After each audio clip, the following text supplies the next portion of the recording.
আসন্ন বেলকুচি উপজেলা পরিষদ নির্বাচনে আনারস প্রতীকে ভোট চেয়ে বিভিন্ন ইউনিয়নে নির্বাচনী পথসভা ও জনগণের সাথে মত বিনিময় করেন ঢাকা মহানগর উত্তর বনানী থানা আওয়ামী লীগের সাধারণ সম্পাদক মীর মোশাররফ হোসেন ও চেয়ারম্যান পদপ্রার্থী বেলকুচি সরকারি কলেজের সাবেক ভিপি, সাবেক ছাত্রলীগের সভাপতি ও সাবেক পৌর আওয়ামী লীগের ভারপ্রাপ্ত সাধারণ সম্পাদক মীর সিরাজুল ইসলাম।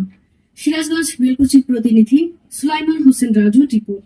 এ সময় আনারস প্রতীক পদপ্রার্থী মীর সিরাজুল ইসলামের পক্ষে তার বড় ভাই মীর মোশাররফ হোসেন বেলকুচি উপজেলার বিভিন্ন ইউনিয়নের নেতাকর্মীদের সাথে মতবিনিময় করেন ও সাধারণ জনগণের কাছে তাদের মূল্যবান ভোট সিরাজুল ইসলামের আনারস প্রতীকে দেওয়ার অনুরোধ জানান। এ সময় তিনি বলেন, তার ভাই সিরাজুল গত নির্বাচনেও বিপুল ভোটে জয়যুক্ত হওয়ার পরও নির্বাচিত চেয়ারে বসতে পারেনি, তাই আগামী ৮ই মে ইভিএম এর মাধ্যমে ভোট দিয়ে অপশক্তিকে বিনাশ করে সত্যের জয় নিশ্চিত করার আহ্বান জানান তিনি। আনারস প্রতীক নির্বাচিত হলে বেলকুচি উপজেলাকে একটি স্মার্ট ও আধুনিক উপজেলায় রূপান্তরিত করার প্রত্যয়ও ব্যক্ত করেন তিনি।